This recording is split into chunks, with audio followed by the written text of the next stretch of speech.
Why do I know this voice? The music is so bizarre. Top level spy tactic. Wait, what? It doesn't make sense. It really looks kinda silly. He looks too badass to be a pet. I cannot believe this is the same guy. Okay, I like this guy.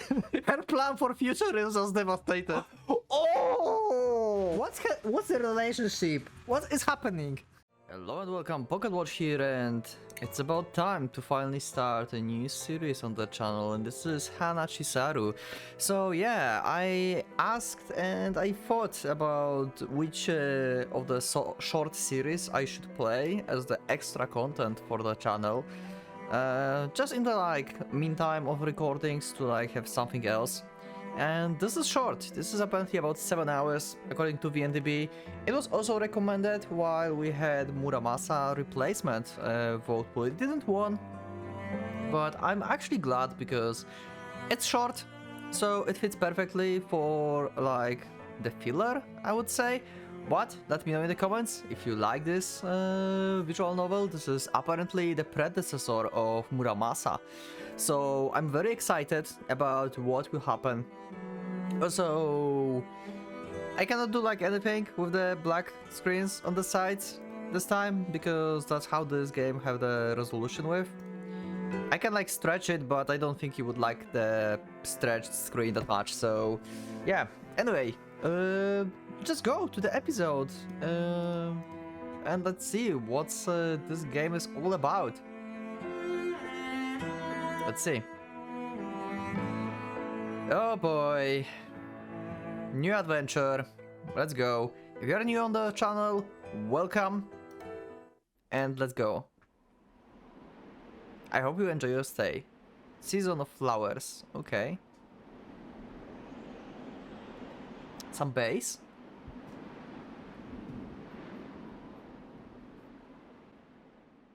Oh, we are starting with stickers. Oh, great. No one told me I will need to censor stuff in the beginning. Great. You can already see this is the older game, and this the text reminds me of Saya, because Saya had similar font. Hide text space. Okay, because I want to see the full CG. I guess that's fine. Not the best CG, but fine. Very interesting. Backgrounds are kind of blurry. Yeah.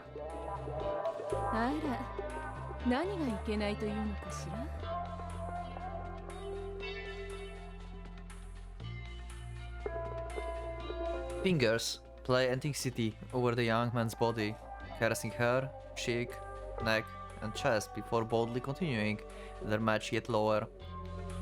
He wriggles beneath their touch, his weak protests serving only to stoke the flames of the woman's sadism. It's only to be expected.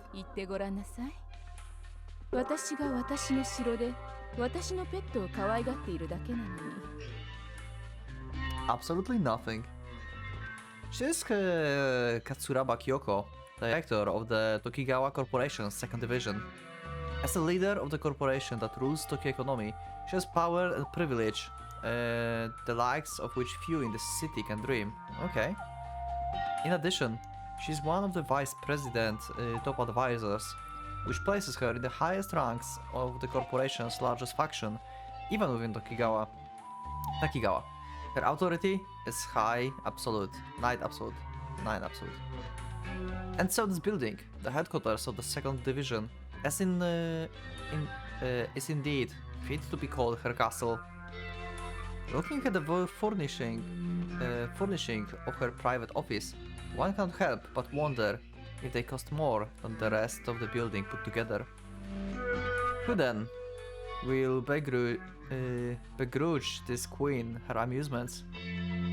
Who has such power? This feeble kitten lying beneath her? Surely not. It really is a kid. His voice is very young. I thought like main character was supposed to be kind of like Kageaki, but not really. I don't know what that was like all about, but あら、そうなの? the woman smiles beautifully, warmth and kindness shining from her face. So she's the Shotakon basically. Okay. Hers is to compassion, no mere act, for indeed compassion is a virtue of the powerful. If she were to crush the life from every ant that stuck its tiny fangs onto her finger, she would surely invite the scorn of her peers. A true ruler has the magnanimity to smile upon such pitiful creatures until they realize the magnitude of their folly. Behold, in the light of the woman's smile, has not the clever kitten begun to tremble in horror at the import of his own words? あなたが私のペットでないのなら、どうしてここにいるのでしょうね。この部屋は緊急の時を除いて直属の部下にさえ立ち入りを禁じているのだけど。あなたは人間なの？なら申し訳ないけれど、今すぐ服を着てそこの扉から出て行ってくださる。違います。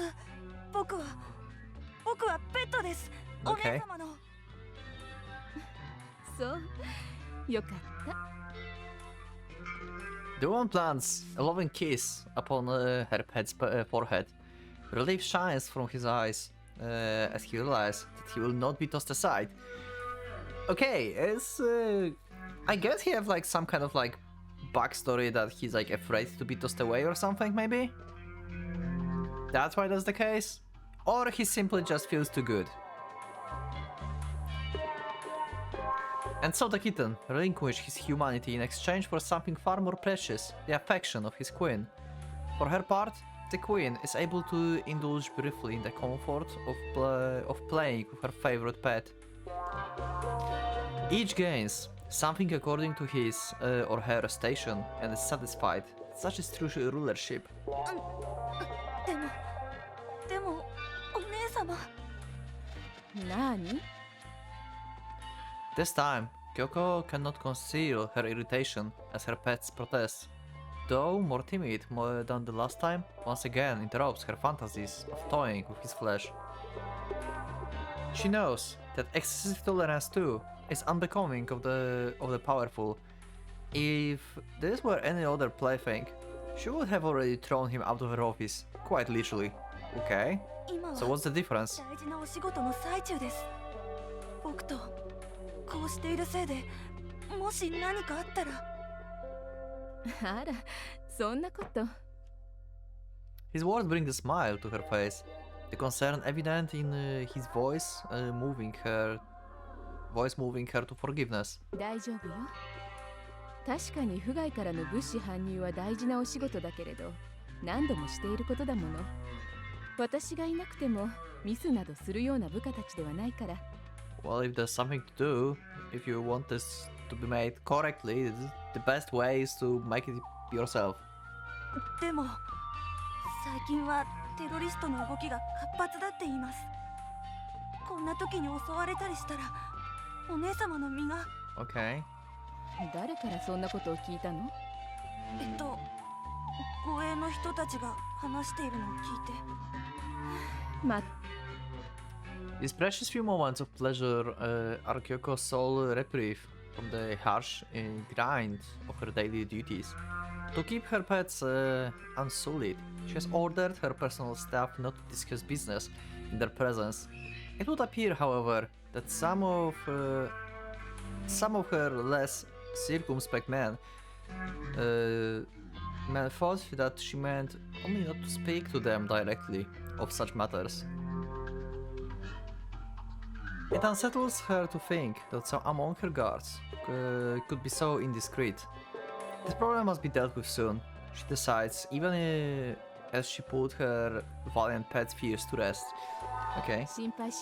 I mean, that makes sense. You don't want your guards to like give some important info to some random people around, right? or like gossip around stuff, because there's always danger that someone can actually hear that.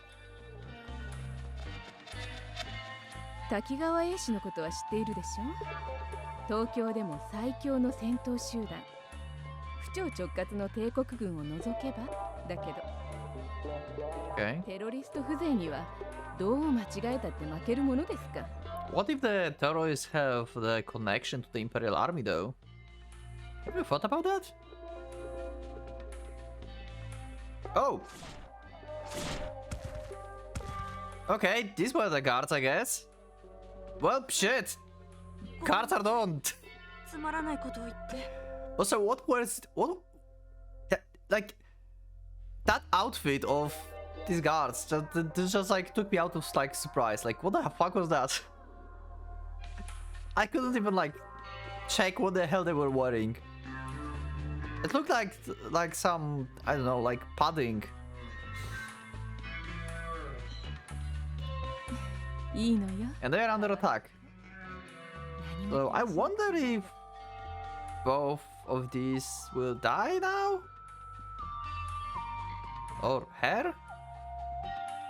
バカな無双家たちがいくら攻めてきたって私には傷一つ。 I mean, this guy is like main character, right? あなたに So ちゃ she んと守 will ってあげる。 probably die because of the attack.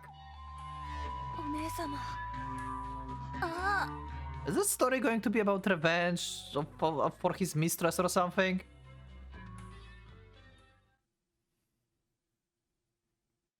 Also, yeah, I have no clue about what the hell this game is about.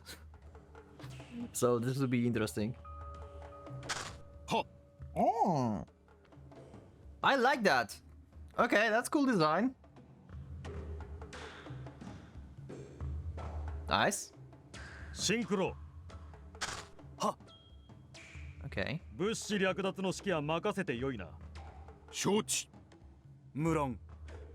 しかし佐竹殿はいかがされる。 Why do I wait? Why do I know this voice?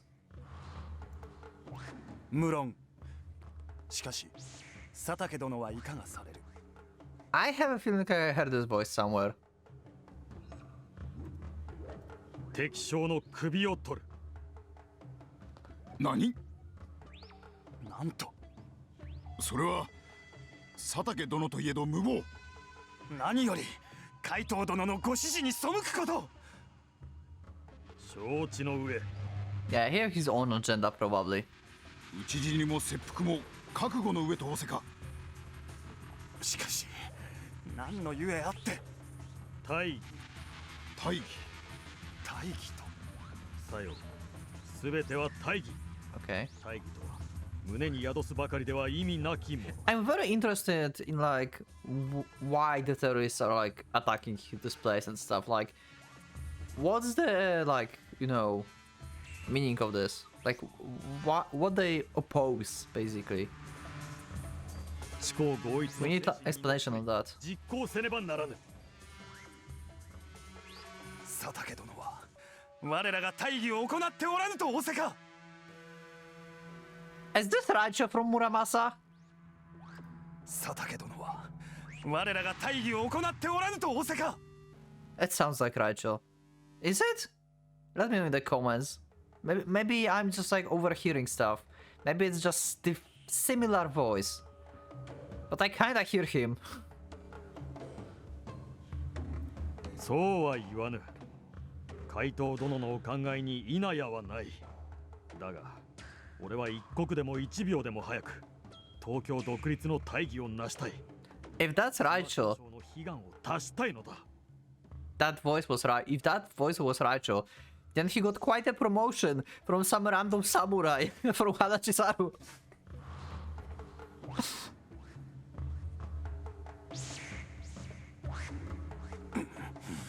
General Ishima Dream.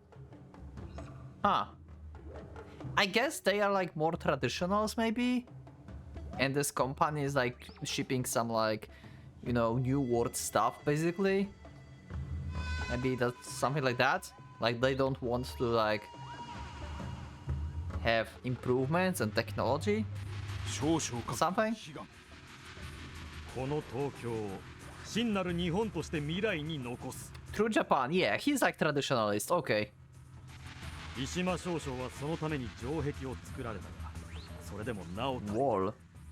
日本人たる誇りを持つ者は減る一方、対して滝川目を筆頭に西洋の背筋主義かぶれは増える一方。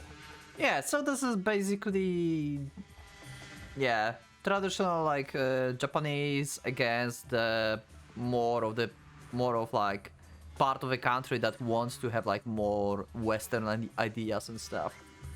Okay. この流れを食い止め、今一度正しき道を歩み直すために、東京は独立せねばならぬ。それは言われるまでもなきこと。そのために海藤殿は辛抱遠慮を尽くしておられる。分かっている。独立の大業がなる前に石間少将の理想が滅び、全ては手遅れになるのではないかと。Yeah. You cannot really stop the progress. キャッツ、滝川の管理局長めの首を上げることが叶えば、対岸成就への大きな一歩となろう。この身一つを捨て石にして理想へ近づけるのであれば本望というもの。佐竹殿、海藤殿より命を受けながらのこの独断専行、無責任と罵るがいい。佐竹殿、皆まで言われるな。シンクロ、思いは我らとて同じ。クゼ。 If you think about this, even name is similar. Shishku? No Shishku. Oh no, it's different. Yeah, Raicho Shishku is different. Okay, never mind. 何も心配召されるな。思うまま本会を遂げられよ。すまぬ。東京独立、これ大義。 Yeah, Tokyo Independence. 思考合一、これ態度。大義をもって態度をゆかん。 Or maybe it's not about like just technology and like westernization. Maybe it's more like there's like Western invasion on Japan and they're just like opposing the invasion. That might be the case, right? いざ。さらば。 Because by independent they can mean just like, you know, free it from like Western influence. さらば、佐竹殿。 Very well. Okay, we're back to her. To Kyoko, our mistress. I mean, she's hot, right? Okay. The music is so bizarre. It's very interesting. I like the flute. I don't know about the bells. Katsuraba Kyoko has always maintained. Oh, this is ramping pretty good. Nice. Okay. Katsuraba Kyoko has always maintained that while one's subordinates should be capable, it's not necessary for one plaything to be the same. For one's playthings to be the same. After all, soldiers and the like are exposed to be proactive in executing their master's will. A proactive sex toy, however, can be rather unsettling. Moreover, she rather enjoys watching her pet scurry to carry out her orders. That said, perhaps it is not such a bad thing to have a pet who can remember his master's favorite tea and produce it without prompting when appropriate. Okay, I didn't expect that main character to be like that. That took me off guard, like, what the hell? お姉様。ありがとう。 Kyoko smiles as her pet hands her a cup of tea brewed to precisely the correct temperature and fragrance to soothe her spirit. We might not even get the name of the main character in this episode, to be honest. She has sometimes found it amusing to call less competent playthings with a well-timed stare of pity and disdain. This one denies her such pleasures, but even so, she feels no anger. In both looks and ability, he is easily the most gifted of Kyoko pets. If they were all there was to him, however, he would hardly be able to command such affection. In fact, Such an overabundance of ability might have prompted her to send him away. どうしたの？さっきから窓の方ばかり見て。あ、いえ、I wonder if he not... Huh, now I think about this. What if he didn't heard about terrorists from the guards, but he's like actually with them, and he's like here for purpose, and like stalling her here and stuff, you know? That would be like top level spy tactic. そんなにテロリストが怖いの？違います。本当に？じゃあ少し外へお使いに行ってもらおうかしら。行ってきてくれる？一人でだけれど。I have a feeling like the voices are too... It's on max. I think I should like make lower background music and stuff. You can let me know in the comments how the volume is for you in this episode, so I can get the feel about, you know, how to set the things correctly. I will really appreciate it if you can like help me out with this a bit. It's sometimes struggle, you know, to figure out the correct like volume stuff. もう。She takes her trembling pet by hand and pulls him gently to her. Small for a man, he grasps softly as the tall woman buries his head in her chest as the mother would her child. Less motherly, however, is the kiss with which she then sealed his lips. He sighs contentedly as he gives himself to her embrace. Fear is still evident in the trembling of his eyelids and the tension in his limbs, but that soon ebbs like the sea at low tide as he loses himself in the comfort of his mistress' arms. To a bystander, this scene might resemble that of a mother bird grooming one of her chicks, and in fact, this is exactly how Kyoko feels. Stroking his hair, her every delicate touch exudes affection. Yes, he is clever. He is also timid. These two traits combine to create her perfect lover. One who is proactive without being threatening, and with such a beauty to top it off. How can she not love him? Maybe she already did, but not to like want to like admit it. Who knows? Kyoko has already decided that she will keep him by her side in some capacity, even after he has grown too old to be her plaything. No doubt he will make a fine manservant. In fact, considering that there is no particular need for Kyoko to marry into power or wealth, it might not be too bad to take him as her husband. Okay. That decision would require more prolonged appraisal, of course, but either way, she has no intention of letting him go. Just then, something's wrong. Even as Kyoko toys with her kitten, her thoughts run down a different path. His worries have reminded her of her responsibilities. Terrorists? Surely not. Yeah. As expected, the report has not arrived. Okay. A transport of imported goods into Tokyo. Her primary responsibility is a process broken down into several stages. After each stage, a brief report is to be sent to her. Yeah, so something is wrong because no report is like sent. So everything failed in stage 1 basically. Well, that's bad. The first stage should have been completed around 22:20. A look at the wall clock tells her that's already 22:26.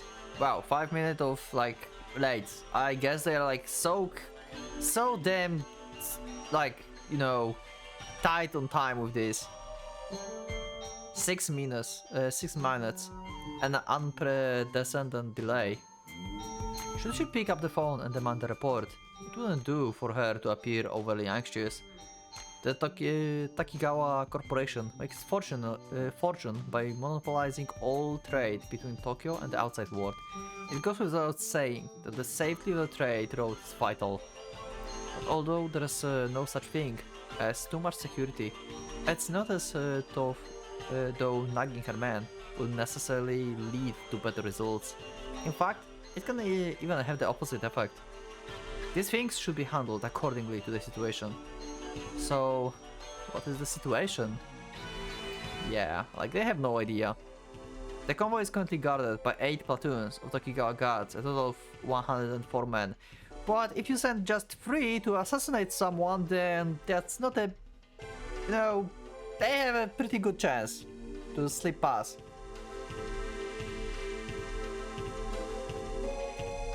Their readiness is always on the highest levels, made certain by the company's policy of firing anyone who so much as yawns on the job. Oh wow, shit. Okay, they're pretty strict. So I thought 5 minutes delay was like strict enough, but this is just like, what the hell? I don't want to work there. Could authorities have attacked the convoy? Always is a possibility. Could they have fought their way through over 100 guardsmen? Unlikely. It's been several years since anything like that had happened. They don't... Yeah, the problem is they don't have to fight through the guards. They just have to slip past them. Could have they broken through 100 guardsmen and raided the convoy without a single warning to reach her? Surely not. Conclusion? A 6-minute delay is just that, a 6-minute delay. Rare as it may be, she can think of any number of reasons for the lapse. The convoy might be late arriving. The offloading of its cargo might have hit a snag. Or maybe the foreman just forgot about the mandatory report. This one is kinda hard to read sometimes, to be honest. I don't know why. It's like, I don't know. One of these is possibility. It's too early to rule this a terrorist attack. The kitten looks up at her quizzically, no doubt disturbed by her silence. She responds with a reassuring smile. As adorable as her pet may be when anxious, it would not do for one with her responsibilities to jump to conclusions. It would hurt to wait another 5 minutes. It couldn't hurt. If there's still no word by then, she would have to act. A delay over 10 minutes can't be overlooked, whatever the circumstances. Having reached a decision, Kyoko once again steals the keys from the fragile little thing in her arms, which is precisely when the door is blasted off its hinges by the powerful kick. Okay.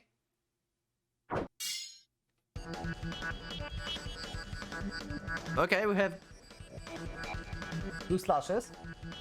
Strips his blade up from a low hold, deflecting the downward swing of the staff aimed at his wrist.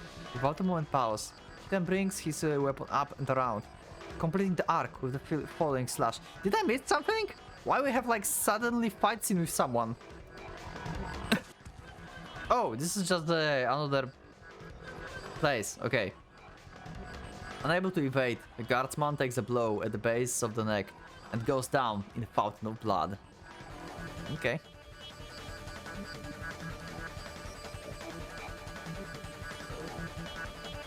Are they like a little bit of like, ooh, I like it.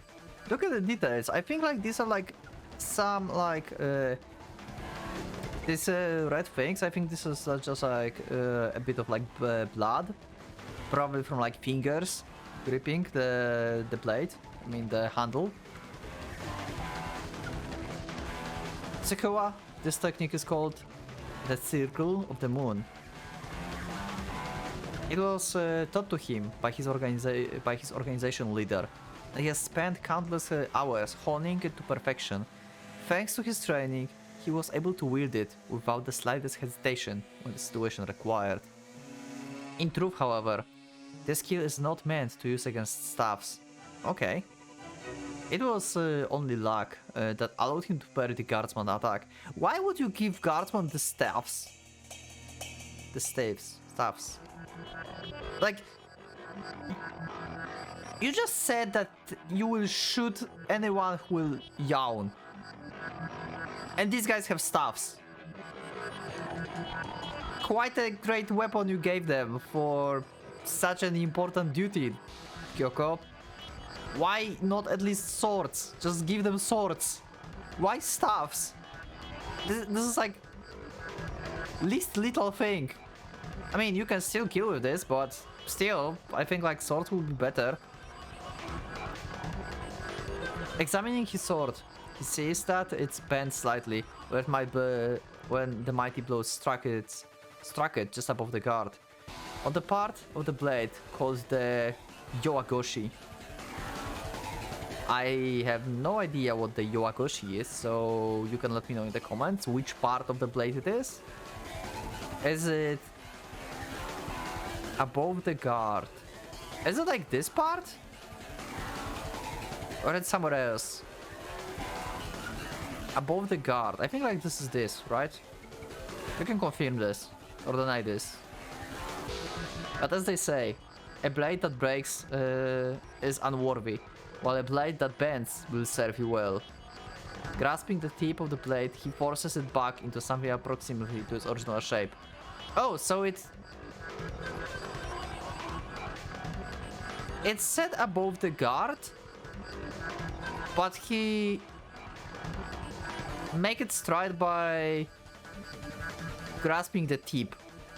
Wait, what? How the hell that works? If it's bent here, then why you bent it back by holding the tip? Wait, what? That doesn't make sense. Even when subjected to such harsh treatment, a sword forged for good steel will never crack. It will take a smith to fix the damage completely, but this will do for the battles ahead. After catching his breath, he takes off running. There's no time to lose, but he can't avoid slipping now. And again on the blood running down his legs to wet his boots. It is the blood of his enemies, but also his own. There's no denying the strength of the Takigawa guardsmen. They have the best training, plenty of combat experience, and show no fear in the face of the enemy. Okay, so they are not totally useless. Okay. I thought like he just like casually just slashing through them and they just like cannot do anything. Maybe they're like so high trained with staffs that they can actually fight with this like properly and stuff. Okay, maybe that's just my misunderstanding of how deadly staff can be. They are undoubtedly a match for him and his comrades. However, Satake Yoshimune thinks as he runs. They have no cause to fight for. Satake does. Okay, so it's like his personal agenda, as I thought. And so they fall, while he remains standing.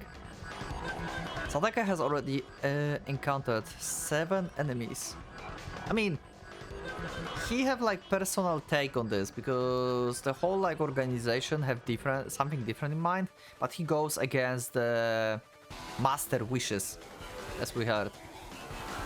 So killing the head, so Kyoko basically, is his goal. As like his own agenda against her probably. Satake has already encountered 7 enemies since infiltrating the Takigawa building, and his body bears many wounds to show for it, and yet his injuries do nothing to slow his movements. For his dream supports him, the dream of independent Tokyo. Oh wait, so this is the same as the Master ones. So why you go against the wishes of Master and go for the head of the boss? That's not part of the plan. I think he's just, you know, just a rogue piece. He's just like independent in the organization. He's just like doing whatever he thinks is right. I think that's the case. There's no other way to safeguard the purity of the Japanese spirit. And yet, these Takigawa vultures dismiss it as a foolish delusion. In truth, they are merely afraid of losing the power base that they have built with their ties to the imperial government. In other words, Takigawa is supported by greed alone. How then can Satake and his compatriots fall, bolstered as they are by the strength of their conviction? Yeah. The pride, the strong in them. Indeed, for them, defeat is not the option. Oh, I can like actually see the guard now. Wow, they have actually faces. I just realized. These guys have faces. What?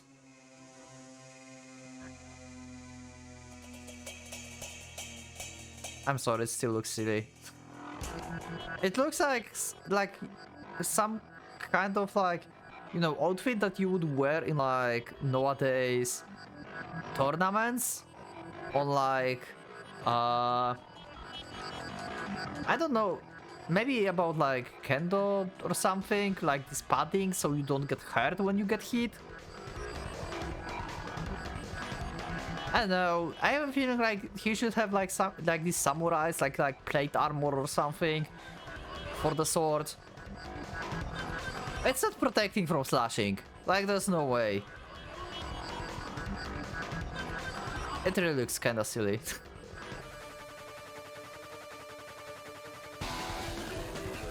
An enemy races around the corner, spotting Satake at the range of 5 pieces. With a sharp, focused exhalation, Satake closes 3 pieces in a single bound and strikes. A clean hit. Before the guardsman can react, the sword has planted itself in his forehead with all the force of Satake charge behind it, sending the man down as though he were cut under an avalanche. But he wasn't alone. Another man rounds the corner and brings his staff crashing down upon the intruder without a single wasted breath of the moment hesitation for his fallen comrade. Yeah, I can see why this is like Muramasa predecessor. Like, there's a lot of like details in the fights. Satake bites back a cry. Although he managed to close the range and tilt his head out of the heavy weapon path, he wasn't able to avoid it completely. The staff drove deep into his shoulder, and while it doesn't appear to have shattered his collarbone completely, the damage is hardly negligible. Yeah, okay, so these things are actually hard. They are probably metal, right? Because wood would like break, probably. With enough force, I think. Right? However, it means nothing. No doubt, the guardsman expected his strike to stop Satake cold. Taken completely off guard by Satake's immediate counter-strike, he is sent flying when the sword pulls into his right side, just beneath his ribcage. The guardsman slams into the far wall back first, his entrails spilling out to wet the linoleum floor. Lovely. What it calls.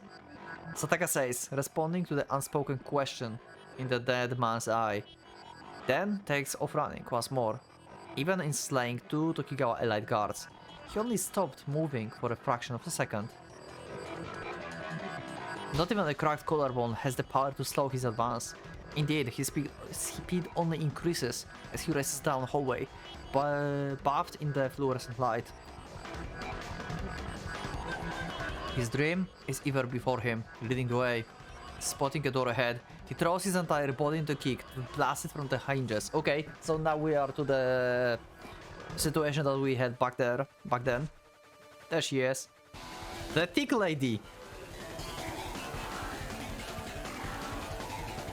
As he steps through the shattered doorframe, he sees his target, Katsuraba Kyoko, look up from where she was, of all things, embracing a young man on the couch. Not expected terrorists, huh? Your mouth drops, open in shock. Yep, that means you are pretty much dead. Though widely known for being clever, in opinion she herself shares her immediate reaction can hardly be called such. After all, the first thought that enters her head is to remind her subordinates of the proper way to enter her office. Yeah. She's not used to that. I can see why. Like, she had like fake feeling of security, basically. Overconfidence. That was her like doom. If this intruder were one of her men, she would of course be well within her rights to upbraid him severely. Upon realizing that he is not, Kyoko finds herself facing a very different problem instead. 誰かしら？ She considers calling for her guards, but swiftly comprehends that it will do her no good. Yeah, and they are dead, pretty much. If the intruder had come through the ceiling or the window, that would be one thing, but for him to enter so boldly through her front door can mean only that having at least accurately assessed the situation. Kyoko unfortunately finds herself with no escape. All she can do is to rise to her feet and face her foe. Dressed in black, with a mask covering his face and a naked blade in his hands, the man looked like nothing so as much as a ninja risen from the ruins of some ancient castle. Yeah. 佐竹義宗矛止めの会に名を連ねる。 Okay, Hokodoma no Kai. Oh, she realized. She knows that. She knows either him or this clown. Kyoko hears the sound of her teeth grinding together, but it is not the man's identity that has her so agitated. Oh, okay. Rather, that this is the thunderous battle cry coming from outside of her window that turns her blood to ice. Taking into account her present situation, as well as the late report that she put out of her mind only moments before, it is obvious that an enemy has launched a careful planned surprise attack on her compound. In truth, one look at the man in front of her was enough to discern the identity of the attackers. The Hokodoma no Kai. There are many groups that claim to bear the torch of Ishima Kaigen's legacy, the more radical of which call for the complete independence of Tokyo as the final step towards Ishima vision. Yeah, makes sense. We know that, pretty much. They have the vision of independent Tokyo. The Hokodoma no Kai is the most militant among them, and also boasts the largest unsanctioned army in Tokyo. Now I think about this, like, on which side our main character will be? Will he be with the Westerns, or will he be with them to fight for the independence of Tokyo? Huh. I think he might be with the Western side, because if Kyoko dies and like if he actually like cared about her and stuff, like, you know, maybe he would like to like revenge for her. Although Tokyo is walled off from the rest of the Japan, it is still the territory of the empire, the Takigawa Corporation, which depends on this arrangement for its enormous wealth. The Hokodoma no Kai is an existential threat. They have been keeping a low profile lately, which lulled Kyoko into the false sense of security, for which she curses both her bad luck and poor judgment. If they were building up their forces all this time, then they might have been able to breach out our security. As much as it pains her, she has no choice but to admit it, as assessing the situation correctly after the fact is worth more than a few less blank lines of her letter of apology. Of course, the immediate question is whether she will even survive long enough to write one. 目的は？ Yeah, pretty much. Dead. Yeah. It looks like he doesn't intend to give her that opportunity. Yeah. Kyoko swiftly scans the room, looking for the means of escape. A sword. There, just one piece out of her arm's reach. Yeah, but how are you skilled with the sword though? You don't seem to be the person to like actually take any kind of lessons. But even if she is able to reach the sword, then what? Will she fight for her life? As a member of Tokyo Elite, even Kyoko has some training in swordsmanship. Oh, okay. However, she has always seen this Marion as image builder. Oh. She was never shown much talent, nor does she have experience in actual combat. Surely she has no hope of defeating this demon of battle, who must slay her entire contingent of bodyguards in order to reach her office. So then, what? What can she do? Absolutely nothing. RIP! By the time she has arrived to this inn, Sackable conclusion. The man in black is already upon her, moments away from making it reality. His blade holds as it cleaves the air. Even were she protected by the barrier of steel, it would surely be a paper before the might of his sword. It was right. It was right not to resist. At least I will die quickly. Makes sense. Only divine intervention could save her now. Unfortunately for Kyoko, she has little interest in religion. The only prayer she can hope to have answered is to die swiftly and without pain. And so Kyoko accepted her death. Although it would normally be impossible for her to resign herself to such undeserved fate, it is not difficult to do so for a single moment, which is at least enough to grant her a peaceful end.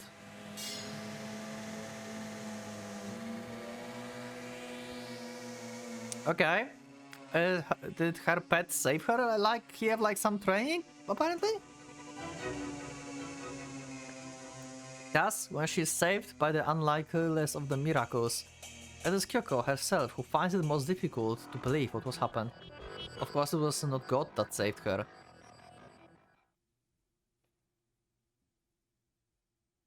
Okay, consider the following.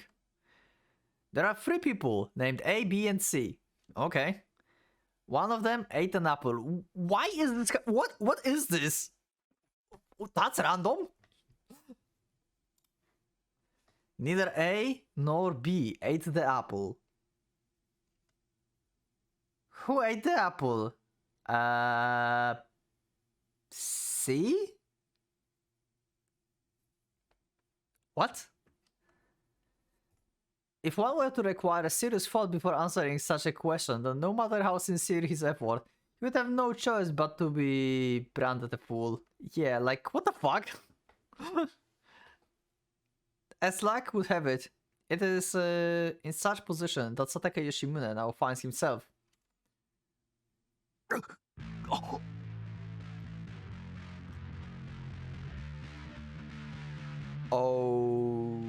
Okay, that's not the same guy that we saw. That's not the pet. Or is it? He looks too badass to be a pet. You know what I like about his design? How he have like modern like clothing, like he's like, you can see like he just look like, I don't know,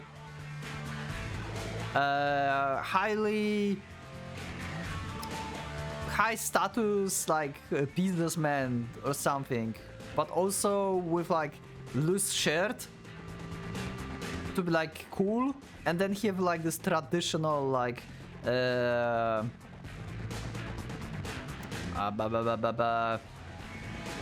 traditional kimono, and obviously katana. There's no way that's the same guy.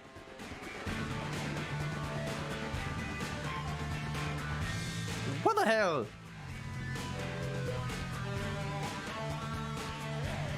Satake's mind is in chaos. His confusion, a sharp contrast to the cat-like agility, which he leaps back to gain distance from his enemy.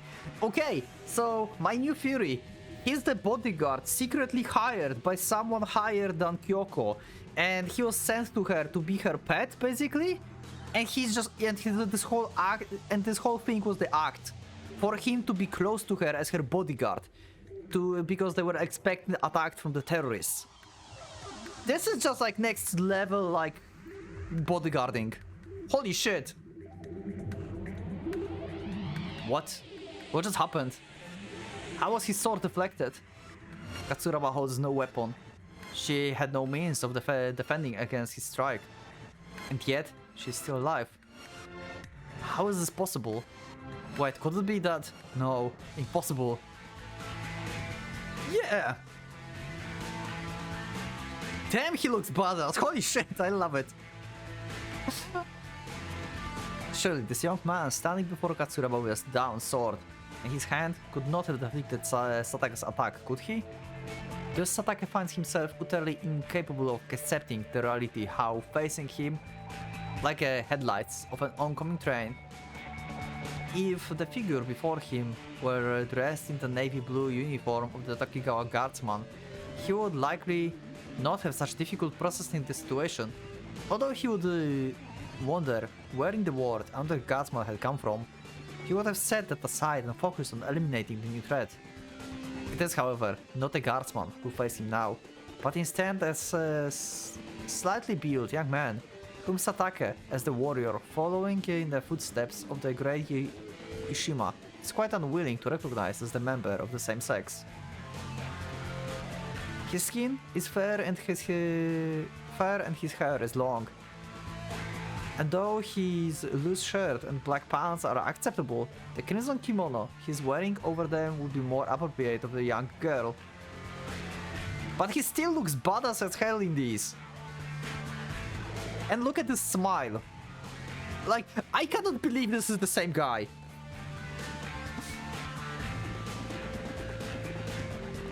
When he first entered the room and saw him, Satake decided that the youth was not worth a second glance. He was obviously a prostitute hired by Katsuraba for Katsuraba pleasure. And yet, this wife countered his attack? Satake knows well the difficulty of such a feat, which is why he's so unwilling to accept what has happened. To defend against an opponent's strike, it's not as easy as it sounds. Where dodging an attack requires reflexes and agility, blocking or deflecting one is more a matter of technique. After all, you cannot simply lift your blade and accept the hold back powerful downswing. It is said that there was a warrior in the Bakumatsu period who tried to block his enemy's strike thus, and instead ended up with the guard of his own sword embedded in his forehead. Yeah, he probably just like forced it ahead like with a technique, not just like simply block. That makes sense. This is a rather extreme example, but it does serve to illustrate the danger inherent to any attempt to the block strike. Yeah. If you truly mean to resist the force of your opponent's attack, you must plant your feet and lock your arms in order to establish the foundation strong enough to support your sword. In this case, however, the stress placed on your weapon is enormous. On his way here, Satake himself bent his sword when forcibly blocking a guardsman's staff. There are other methods. You can pull your sword back at the moment of impact to dampen the force or guide the energy in different directions. Yeah, that's what he did probably. You can also apply force from an opposite angle in order to send your attacking weapon, of course. Yep, the options are many, but all carry the risk of being overpowered by or damaging your sword. Of this method, it is the last that the Crimson Youth employed. Force from the opposite angle. Okay, so he just basically like attacked the sword. Makes sense. To succeed in this endeavor despite the added difficulty to defending the person other than himself, and even managed to avoid damaging his weapon in the process.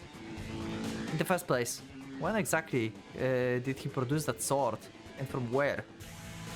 I have no idea. Judging by the empty space on the nearby sword rack, the only explanation is that he grabbed that sword, drew it, and executed the difficult deflection technique with all in a single breath. Okay, this guy is like pretty amazing.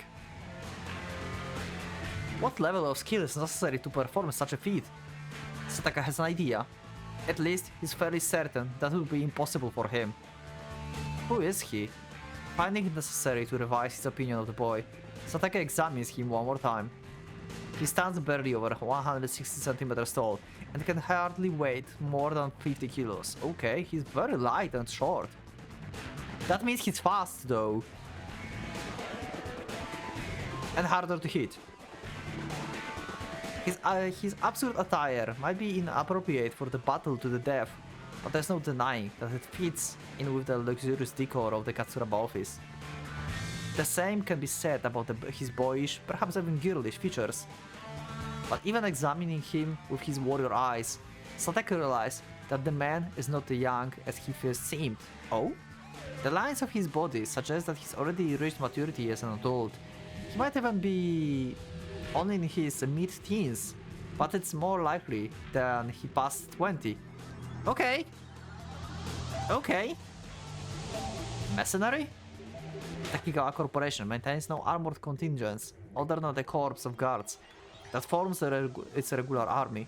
That said, it's not rare for a member of upper management who possesses money, power, and the risks of life to life and limb that come with them to hire freelance swordsman as the personal bodyguard. Yeah, but Kyoko was not aware of that. So someone hired him for her.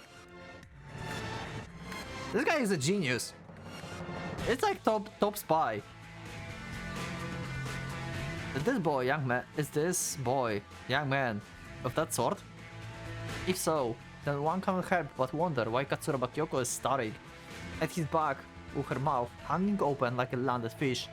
To Satake, it looked like she is confused by the turn of events as he is. No, Sakatake admonishes himself. Enough of this. Okay, let's go back to the duel. The sweep of his sword swans through the air. Several drops of blood fly from the blade and spatters across the ebony desk. There's nothing more to consider. The only certainty is that nothing whatsoever has changed. Yeah, you still have to take ahead of Kyoko. He raises his sword above his head. The Jodan position. Oh, I know Jodan! Thank you, Muramasa!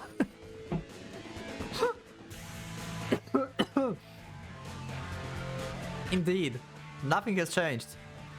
Satake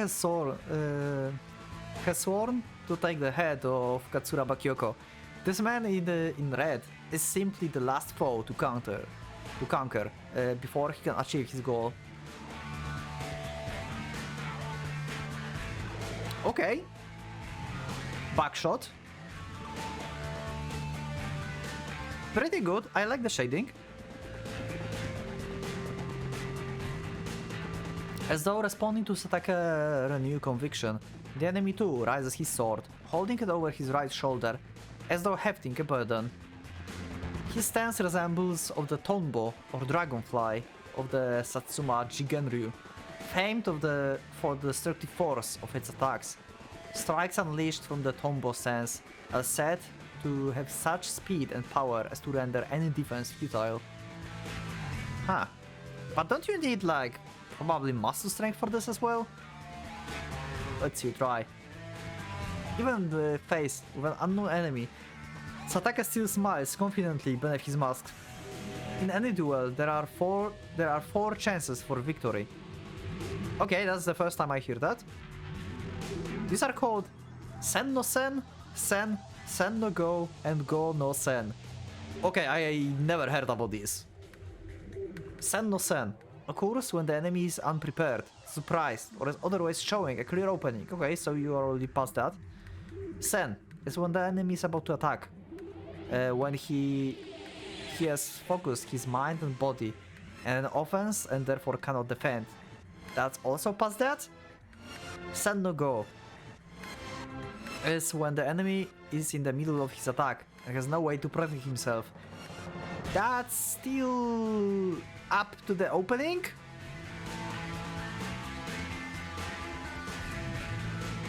Go no Sen, the final chance, arrives after defending against the enemy attack.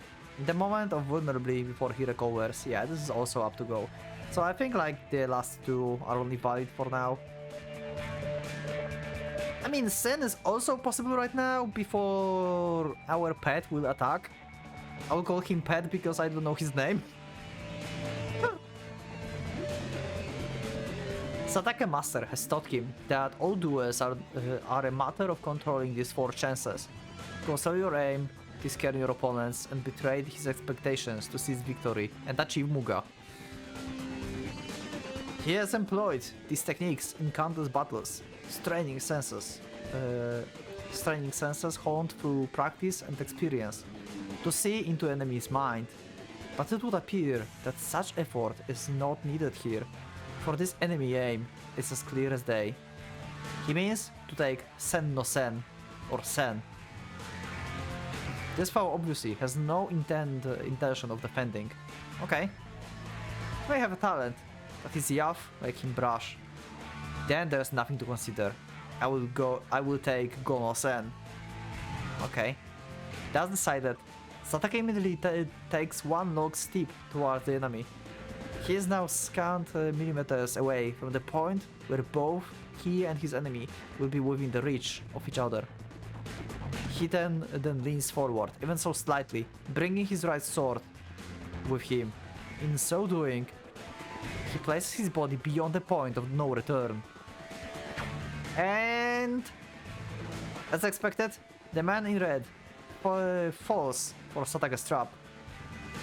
His right foot kicks off with exploding force, but makes no sound against the thick carpet as it propels him forward like a bullet from the gun. I have him. Now that the time has come to kill him, Satake finds himself feeling pity for the enemy's youth. His eyes narrow slightly in silent apology. He pulls his upper torso back and extends his left leg, thereby withdrawing his body. By the motion alone, he removes himself from the range of his opponent's weapon. This sort of technique is called nukiwaza. Okay. By deliberately showing an opening, you invade your enemy attack. After evading it, then you counterattack, as though lying your own strike atop your foes. I expect... Okay. This is my expectation how this guy will die, because there's no way like he will win, okay? I think like, because Sword of the Pet is already like down, and he avoided this.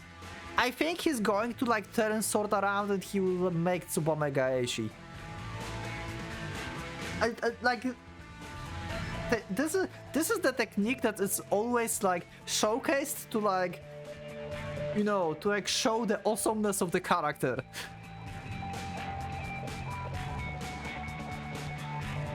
Such techniques are particularly useful in battle to death, where combatants tend to lack the capacity for calm reasoning.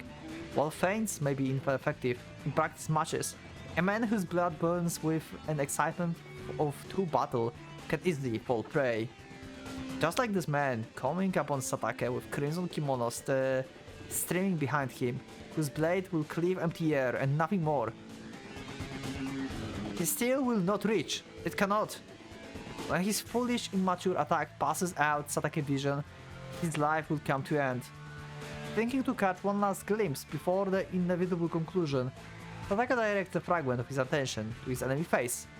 The youth man may have been his enemy, but he did possess the skill to defeat Satake's first attack. That alone makes him worth remembering. But when Satake glimpses the man's expression, he has no choice but to frown inwardly, as there is no time to actually do so. Does he not understand? Even as his victory approaches, Satake cannot help but wonder. He doesn't understand. This man does not comprehend his situation, cannot see the inescapable doom unfolding before his eyes. If he could, he would not be able to make such an expression. Oh shit. He's scary. Okay. Okay, he's definitely not a pet. Holy shit. The Crimson Youth is smiling. Smiling in contempt for his foe, as though he were true victor. Maybe he didn't do Tsubamega Eishi, he just like changed sword slash in the midway? The black clothed corpse crashed to the ground, a rather dissatisfied expression upon its face. But the young man spares it not a single glance. He casually flicks the blood of his sword, then makes for the window. Wow! And this guy is just like, okay, my job is done. Kyoko, thanks for a good time, but yeah, I have to go now. And paycheck is like on the bed, so yeah.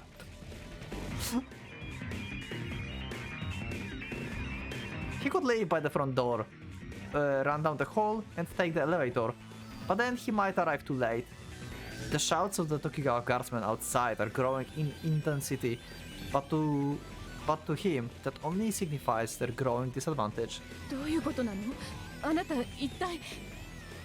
In which case, his chorus is clear. He climbs onto the desk, smashes the window, because unlocking it would be too much trouble. With a well-picked placed kick. I like him. And leaps out into the cold night air. Okay, I like this guy. From the fourth story window, he jumps to the third floor terrace. And from that to the branches of the large tree in the courtyard. From the tree, he vaults to the second story window ledge, and then finally to the ground below. The shortcut, which he planned out beforehand, puts him right in the middle of the building loading dock. Though at the moment it is but one blood-drenched corner of the battlefield. Having already passed the situation during his descent, he immediately bursts into action, exploding from his crouched landing position like a coiled spring. His first target, directly in front of him, is caught completely off guard by his sudden appearance. The masked warrior turned to face the unexpected assailant, but before he can even raise his voice in a challenge, the criminal swordsman has spread him through the throat, and thus he won by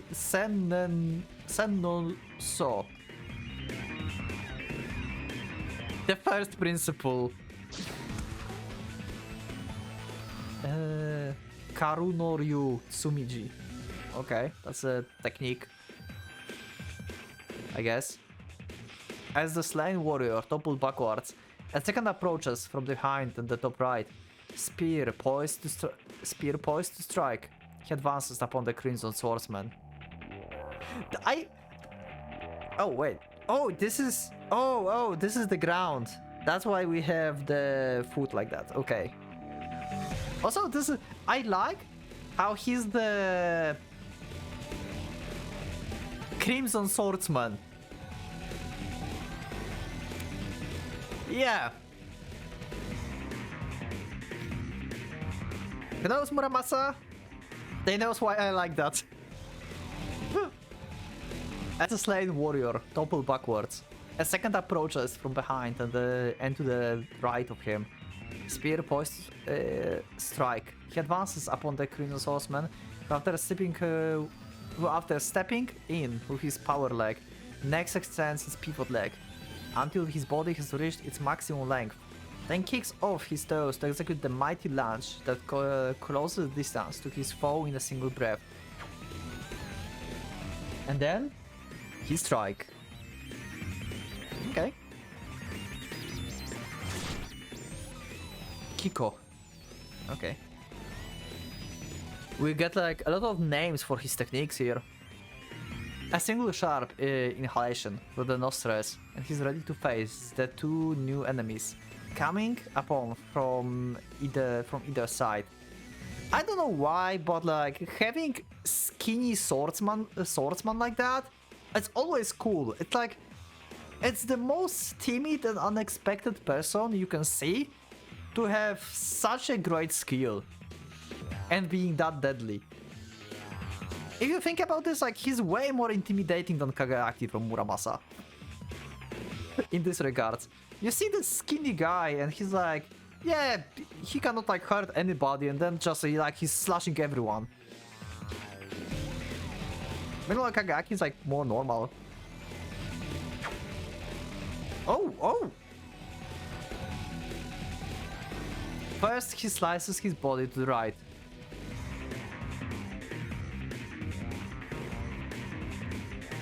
Thereby avoiding the diagonal dash of the enemy on his left, while at the same time feinting at the second enemy in order to crush his will to attack. Without missing a beat, he turns up to his heel. Oh shit, nice. We have like full like story. This is like a comic book. That's so cool. Wow.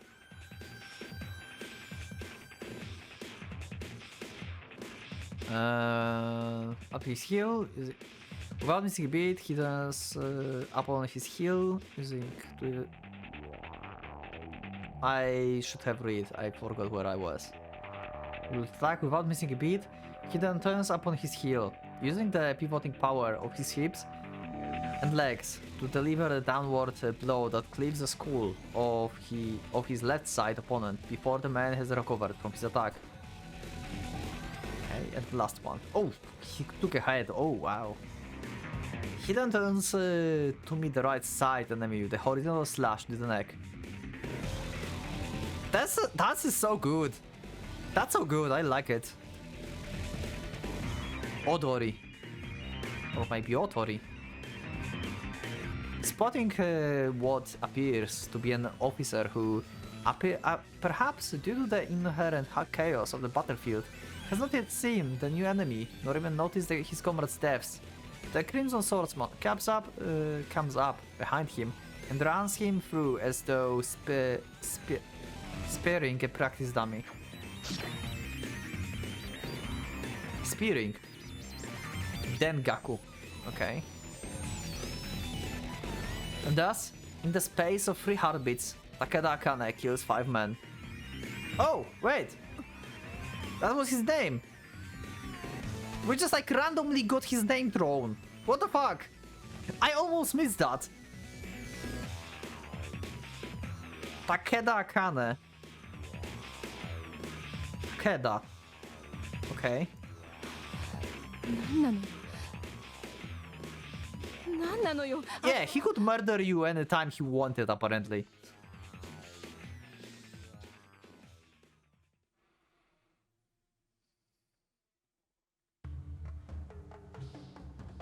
Once the momentum of the right is blurred, turning the tide is a simple matter. Okay. In the first place, Takigawa guardsmen are not so weak as to be defeated by the terrorists. It also need the advantage of surprise that allowed the attacker to carry the battle.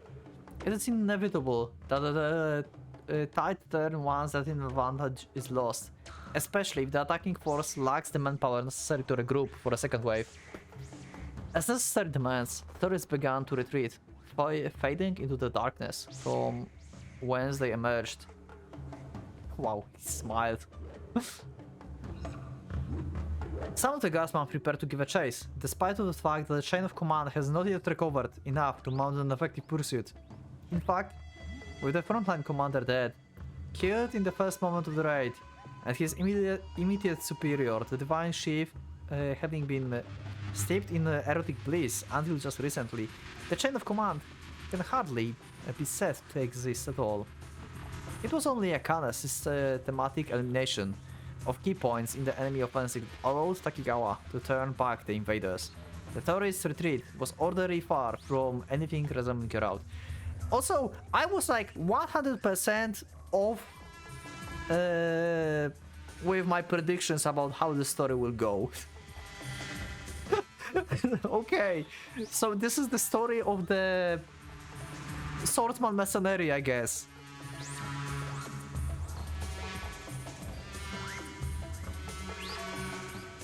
Their terrorist retreat was orderly, far from anything resembled around. To mount a disorganized pursuit against such a foe is like asking to be killed. But Akane doesn't bother to stop the guardsman. He didn't agree to babysit fools. Okay, makes sense. 10 kills. Even utilizing the minimum effort necessary, cutting down so many men would have seemed to guarantee a sword drenched in blood. He can hear the wet sound of the blood-soaked hilt wrapping around, squishing beneath his fingers. And a close examination of the blade reveals many tiny chips and dents. Okay, a fine weapon, Akuna muses. Not many swords can cut through 10 bodies and emerge with so little damage. It seems a waste to leave it in the hands of the paper pusher. Yeah, because that's Kyoko. The sword. This is the modern sword, likely forged by the Tokyo swordsmith. The uneven pattern on the blade is sort of favored by only a few smiths in the city. It's rarely seen on swords forged elsewhere. Despite in the high demand for swords made by Tokyo smiths, or perhaps because of it, they have a reputation of being crushed and shoddy work. But it would appear that not all are so. Come to think of it, Akane remembers hearing about the famous swordsmith in Canada. sorry, in Kanda, by the name of Hazakura Bonosuke.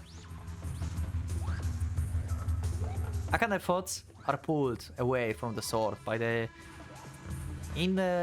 inelegant patter of footsteps coming across the now silent battlefield. Looking in the direction, he sees a woman running towards him with the lack of electricity that speaks to her desperate need for exercise. Great. She approaches with the fire in her eyes, but before she can say a word, he thrusts his katana into her arms. Wow. He's no longer your pushover, holy crap. 研ぎ師に出しときな。そいつを撃った投稿がいつも使ってるやつがいい。知らなきゃ連絡して聞け。Yeah. 適当なやつに任せるよりはそうした方がいいぞ。My job is done, that was fun. Kyoko, yeah, I'm done. After pushing the weapon into her hands, Akane walks off without another word. The sound of the car pulling up nearby has signaled the arrival of his ride. What the fuck? This was so planned to the perfect second. What the hell? ちょっと待ちなさい。 Yeah. Her plan for future is just devastated. 事情を説明しなさいったら私の言うことが聞けないの？あなたは一体何者なのか。 You will what? うるせえわめくなエロメガネ。 Oh! Oh! Absolute silence. Oh! Even after 30 seconds have passed, Kyoko is still unable to form a coherent sentence. Okay. That is only after gasping breathlessly for some time that she finally manages to choke out a response. But by that time, Akane's attention, if a barely interested glance can be called such, has already moved to the new set of footsteps approaching from the darkness. あなた誰に向かってそんな口を。 To someone I had to bodyguard and babysit, basically? 君に決まってるじゃないか。何間抜けなこと言ってるの？ Oh? Oh? Who's that? Hello! Business lady? You are on the bigger side as well. And you are pretty cool. Short hair, red necktie. Okay, black shirt. And red eyes. Okay, pretty cool, I like her. Kyoko wheels the face, the unexpected voice, but the speaker ignores her in incredulous stare. The giant of man looming behind the newcomer also pays Kyoko no mind, his gaze constantly sweeping the area for potential threats to his charge. 社長？ Okay, yep, so she basically hired him. お疲れ様、あかね。ごめん、こんな面倒なこと頼んじゃって。 Unperturbed by Akane's ghoulish, blood-stained visage, Yumi wins her slender arms. Okay, so... It almost slipped my... Takigawa, yeah, because this is the Takigawa company, because she's a president, makes sense. So her name is Yumi, okay. Yumi wins her slender arms around his waist and presses herself against him. Her height, about half a head shorter than him, so she's like 5'55", 155. Puts her hair at just the right level to fill the nostrils with the clean scent of the shampoo.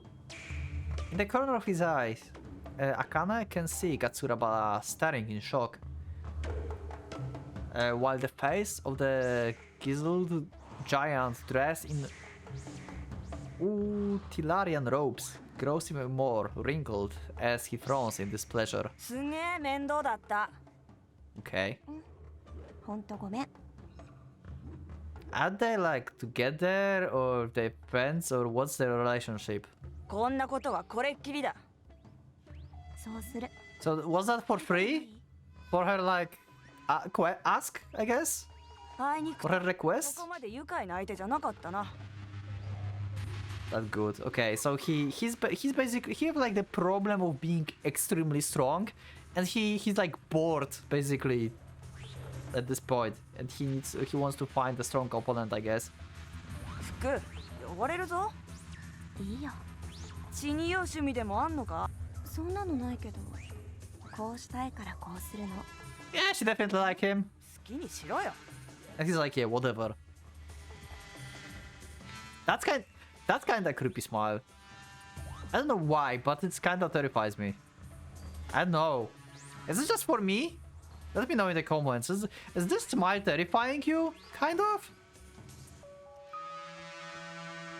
Yumi wraps her cheek against Akane's neck, like a content kitten. 社長 The voice that addresses Yumi from behind will clearly brook no further dismissal, trembling as it is like a volcano in the verge of the eruption. That Yumi does not turn to face it immediately can only mean that there is something within her capable of resisting its insistent pressure. Okay.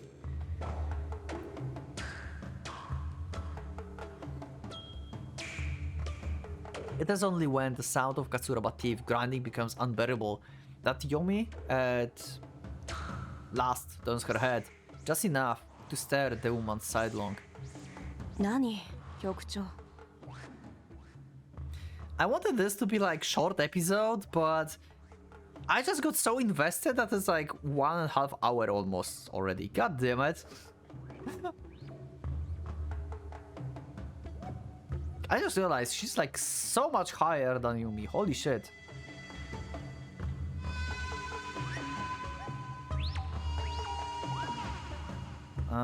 She asked her tone expression wholly different from those she used when speaking to Akane. The nuisance taker is clear. Nuance. Surely you understand your position.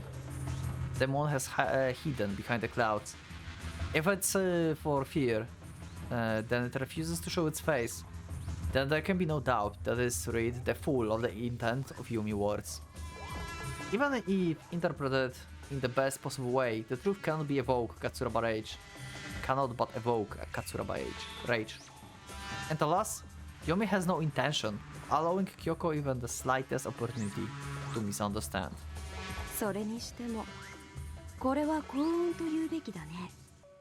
僕の最も信頼するパートナーがたまたま君のところにいて、君の苦境を救ってくれたなんて。Okay. No doubt, Katsuraba would roar in fury, if not for her status ganging her. She had been at odds with the president for years, yet she has never been so insulted as this.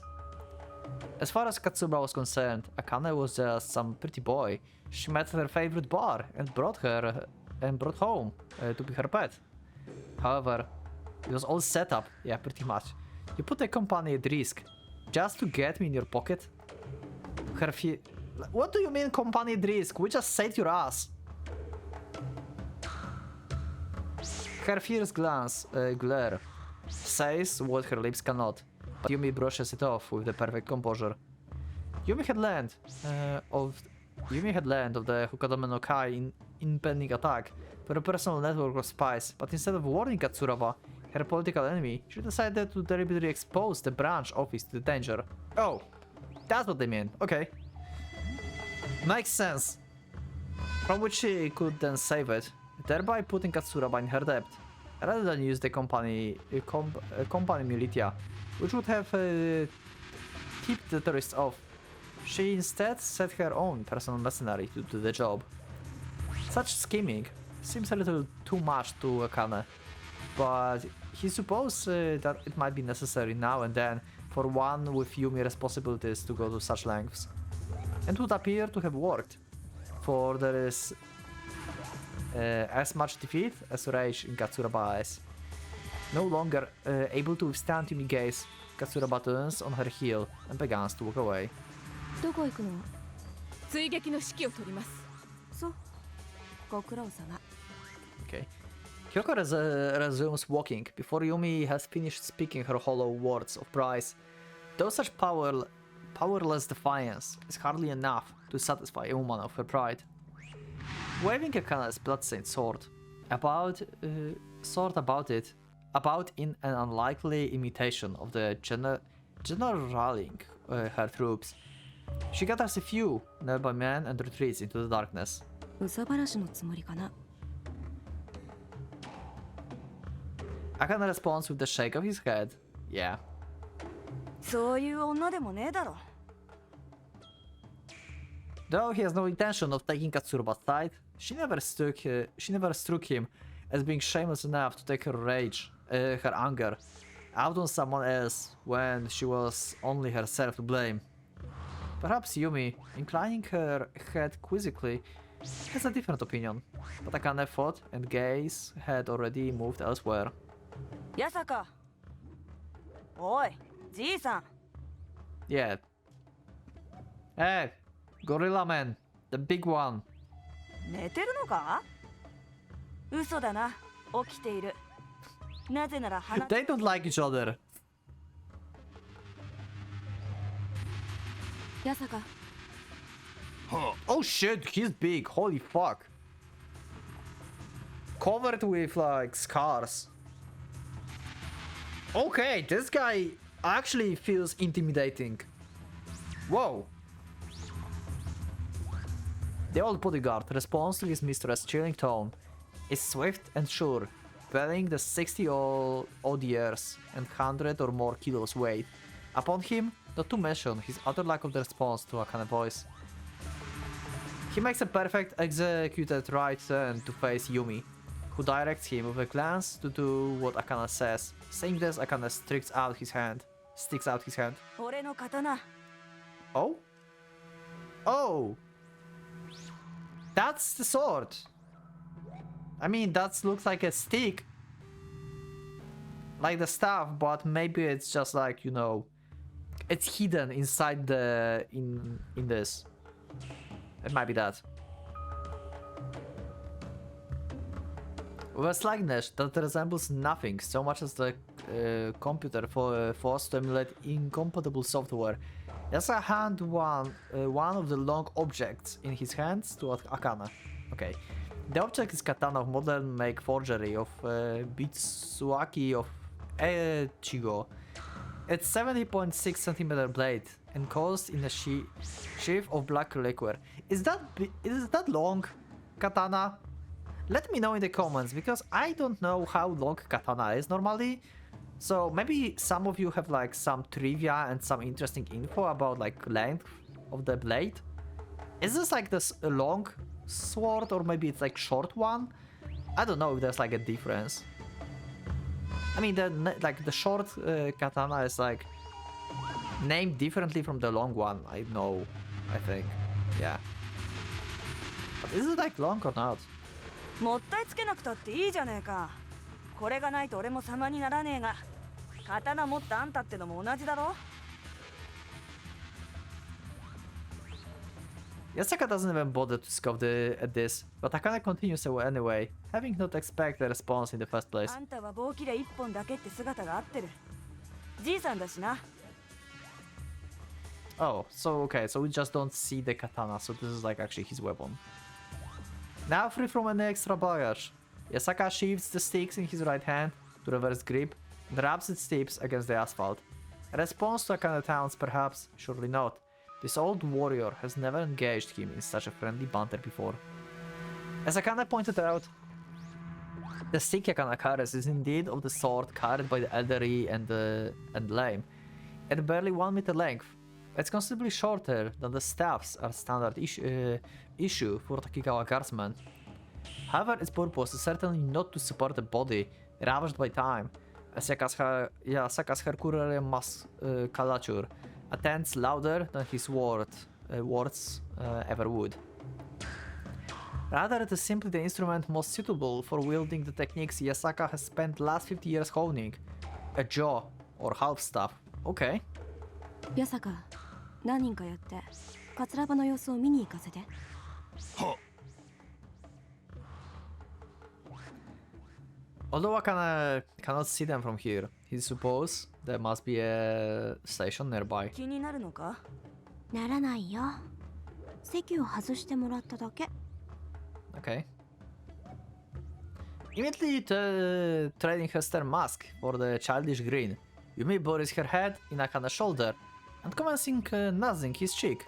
Akane lets her to do as she pleases, while he's silently surveying the area. Okay, I don't know what his personality is. Like, does he like really don't care about what the fuck is happening with him? Or he's like with relationship with her? Or he like, actually, like I said, he just don't care and like, yeah, do whatever you want, like, I don't care, I would just like scan the area.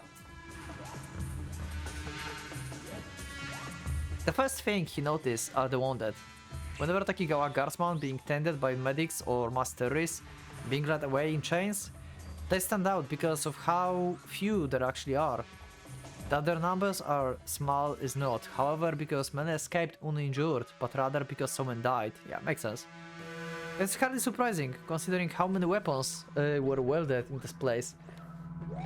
Add to that the elements of surprise, darkness, confusion, and mutual inability to surrender, and one cannot help but wonder how any survived at all. Having tired of his unresponsiveness, Yumi followed Akane's gaze with her own. That expression darkened slightly at the sight of the carnage. たくさん死んだね。死んだな。物は無事だったのか。茜のおかげ。Yeah. 何だったんだ今日の搬入物は。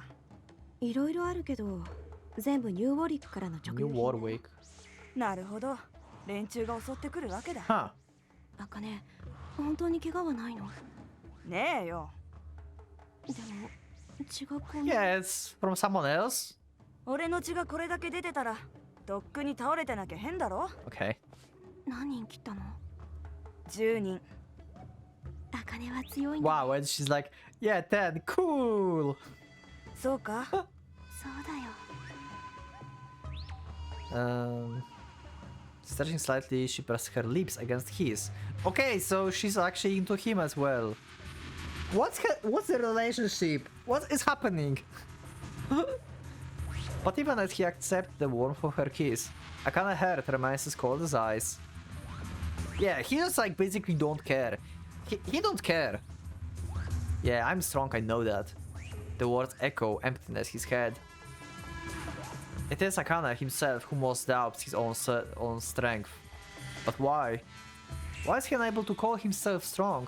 He who can stride through the chaos of battle, slaying foes by the dozens, while suffering no wounds of his own. Akane believes that he knows the answer. Realization of one's strength cannot be gained by slaughtering hordes of faceless enemies. Rather, it is something that comes only after defeating a truly equal opponent in a single combat. Okay, I see. He couldn't find anyone strong enough to fight him, so he cannot call himself strong. Only if he defeats strong, he can call himself being the strong. Makes sense, I guess. A true equal. Tokyo is home to countless skilled warriors. Even the men he faced today were all undeniably first-rate swordsmen, separated from Akane by only a hair breadth. However, having strength to match his is not enough to make one truly equal opponent. What Akane needs is an enemy just for him. What he desires more than anything in the this is what he desires more than anything in this world. But does such a warrior exist? No, at least not in this place. He knows, he can feel it in his bones. What he longs for will never be granted. And so the terrible void within him grows. Even he realized what a wretched creature he had become. Day after day, he throws himself into battle, drinking the blood of lesser foes in a futile effort to slay the irresistible priests, even gnawing at his soul. And still, he has no choice but to wait for his enemy to come. But when? When will his torment end? Okay, so this story will be an adventure about finding the worthy opponent and have like one single battle to death, I guess. When? Akane returns, Yumi loves the gaze, but his thoughts are given entirely to his absent foe. ユミ様 Okay.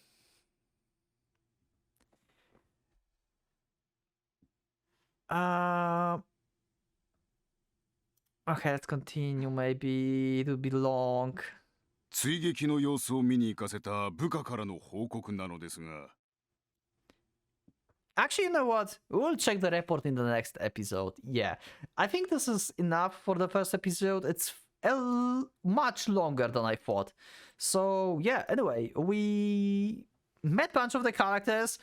Surprising develop from the beginning, and suddenly plot twist about him actually being like a bodyguard or something. Okay, I like it. I like it. This is perfect series for like, you know, as the side quest along with the long series that I do. So yeah, I hope you liked the episode. Let me know in the comments if you like Hanachirasu. Did you also, in what order have you like read Hanachirasu and Muramasa if you read both? Because who knows, maybe you read Muramasa first, maybe you know Japanese and you could read Muramasa before and then you came back to Hanachirasu, or maybe you actually made it like first this one and then Muramasa. Let me know in the comments, how was it for you? Because for me it was the other way around. I read Muramasa and now back to Hanachirasu, and I like it. I really enjoy it, so I hope that I will enjoy the rest of the story, and I hope I will enjoy it together with you. So thank everyone for joining for this episode. Thanks channel members for supporting me. Huge thanks to you. I really appreciate your help. It means a lot to me actually, and yeah, I just cannot just express my gratitude, and yeah, it's still like kind of overwhelming. I mean, I know it's like a long time since you are doing this, but yeah, thank you. And yeah, I think I will end this and we'll see the report in the next episode. So everyone, thank you for watching, thank you for being with me, and I will see you in the next Hanachirasu videos. So for the Pocket Watch, it's going out.